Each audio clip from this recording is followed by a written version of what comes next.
Au Sénégal, les cours reprennent le 25 juin 2020 pour les classes d'examen. Une décision du ministère de l'Éducation, diversement appréciée, surtout chez les apprenants, comme en témoigne la porte-parole du collectif des gouvernements scolaires.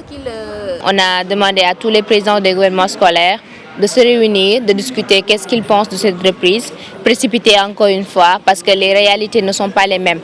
Peut-être Dakar, on peut comprendre, mais dans les autres régions, Sine Saloum, dans le sud, la Casamance, c'est très difficile à l'heure actuelle.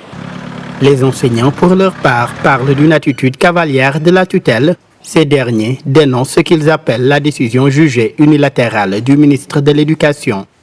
Nous ne pouvons pas comprendre que nous nous soyons réunis avec lui la veille, donc le 12 juin, et qu'il nous dise qu'il va mettre en place un comité stratégique pour la recherche d'une date et aussi pour qu'on définisse ensemble les stratégies et qu'à notre insu, il aille faire adopter cette date. Ces syndicalistes invitent d'ailleurs l'État au respect du protocole sanitaire dans les établissements scolaires et sur toute l'étendue du territoire.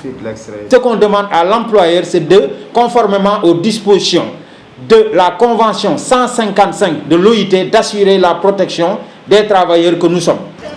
Pour des membres de la société civile sénégalaise œuvrant dans le domaine de l'éducation, la date du 25 est inopportune et toujours précipitée.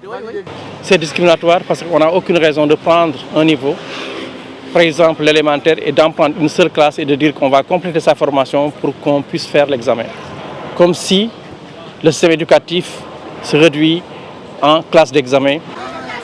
Pour sauver l'année académique 2020-2021, les autorités publiques ont annoncé les dates retenues pour les différents examens et les mesures concernant les classes intermédiaires. Mais la promesse d'une reprise des enseignements et apprentissages dans les meilleures conditions possibles ne rassure pas encore certains acteurs de l'éducation.